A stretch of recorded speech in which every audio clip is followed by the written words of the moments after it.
Grand daughter of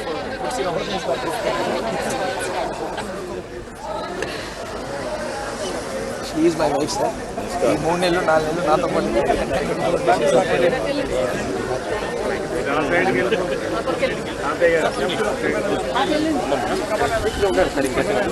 sir కొంచెం back రండి sir.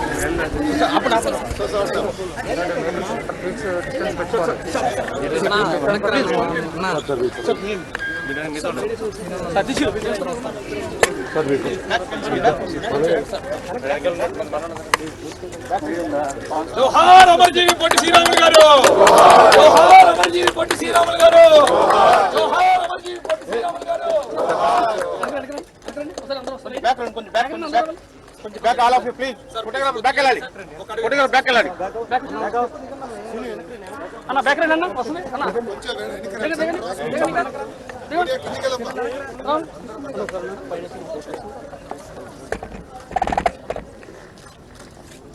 Sir sir sir కొంచెం ఇప్పుడు ఓకేనా?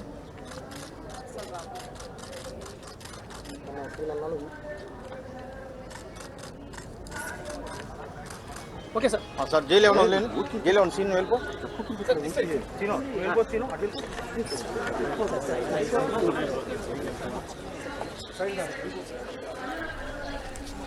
ఏపీ వ్యాప్తంగా అమరజీవి పొట్టి శ్రీరాముల 125వ జయంతి ఉత్సవాలు ఘనంగా జరుగుతున్నాయి. పలు పార్టీలకు చెందిన నేతలు ఇప్పటికే ఎక్కడికక్కడ పొట్టి శ్రీరాముల చిత్రపటాలకు నివాళులర్పించి ఆయన త్యాగాలను గుర్తు చేసుకుంటూ ఉన్నారు.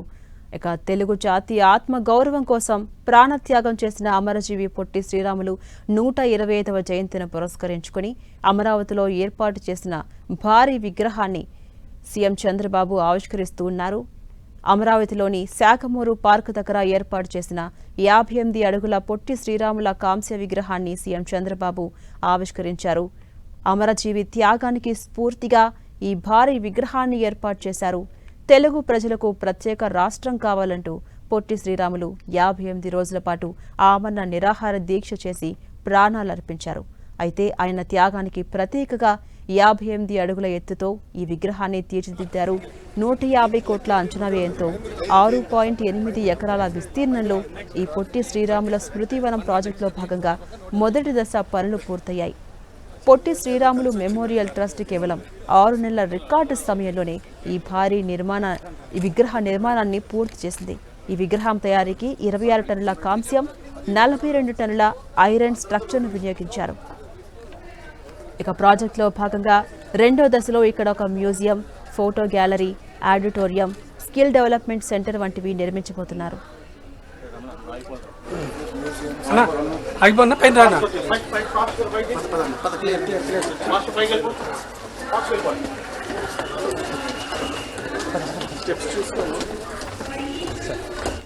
ఇదే అంశంపై మరింత సమాచారం మా ప్రతినిధి రవిచంద్ అందిస్తారు. రవిచంద్, అమరజీవి పొట్టి శ్రీరాములు 58 అడుగుల కాంస్య విగ్రహాన్ని సీఎం చంద్రబాబు ఆవిష్కరించారు. అప్డేట్స్ ఏంటి? ఝాన్సీ రాణి అంగరంగ వైభవంగా అమరావతి రాజధాని ప్రాంతంలో అమరజీవి పొట్టి శ్రీరాములు 58 అడుగుల కాంస్య విగ్రహాన్ని ముఖ్యమంత్రి చంద్రబాబు ఇప్పుడే ఆవిష్కరించడం జరిగింది. దీనికి డిప్యూటీ సీఎం పవన్ కళ్యాణ్, అదేవిధంగా నారా లోకేష్, అదేవిధంగా అమరజీవి Potti Sriramulu trust memorial trust ను ఒకటి ఏర్పాటు చేశారు. వారంతా కూడా ఇక్కడ హాజరయ్యారు. మొత్తం ఏదైతే 125వ జయంతి సందర్భంగా ఇక్కడ ఏర్పాటు చేశారు. అమరావతి ప్రాంతంలో తొలి భారీ విగ్రహంగా అమరజీవి కాంస్య విగ్రహం ఉంటుంది. శాఖమూరులో 6.8 ఎకరాల విస్తీర్ణంలో అమరజీవి స్మృతివనాన్ని కూడా ఏర్పాటు చేశారు. 6 నెలల్లోనే రికార్డు స్థాయిలో దీన్ని ఏర్పాటు చేయడం జరిగింది. ఎందుకంటే నారా లోకేష్ ఆ రోజు శంకుస్థాపన చేశారు. ఈ రోజు ముఖ్యమంత్రి చేతుల మీదుగా దాన్ని ప్రారంభించడం కూడా చూస్తున్నాం. పొట్టి శ్రీరాములు భారీ విగ్రహం కోసం 26 టన్నుల కాంస్యం, 42 టన్నుల ఐరన్ స్ట్రక్చర్స్ కూడా వినియోగించారు. ఎందుకంటే ఇది మొదటి దశగా ఇది నిర్మాణం అయింది. రెండవ దశలో మ్యూజియం కావచ్చు, అక్కడ మొత్తం ఇక్కడ అన్ని సంబంధించిన స్కిల్ డెవలప్మెంట్ సెంటర్, అదేవిధంగా అనేక ఆయన పేరు మీద మ్యూజియం, స్కిల్ డెవలప్మెంట్ సెంటర్, అదేవిధంగా తీసుకుంటే కనుక ఆడిటోరియం కూడా నిర్మిస్తూ ఉన్నారు. ఆయన స్కిల్ డెవలప్మెంట్ సెంటర్ కూడా నిర్మిస్తున్నారు. ఎందుకంటే ఈ కార్యక్రమంలో కేంద్ర మంత్రి పెమ్మసాని చంద్రశేఖర్ కూడా హాజరయ్యారు. ఈ విధంగా రాష్ట్ర ప్రభుత్వం ఏదైతే ఆయన స్మృతి కోసం, ఎందుకంటే తెలుగు వారి ప్రత్యేక రాష్ట్రం కోసం 58 రోజులు అమర నిరాహార చేసి ఓకే. ఆయన జీవితాన్ని ఆయన ఆ విధంగా త్యాగం చేశారు కాబట్టి దానికి సంబంధించి రైట్, థ్యాంక్ యూ రవిచంద్.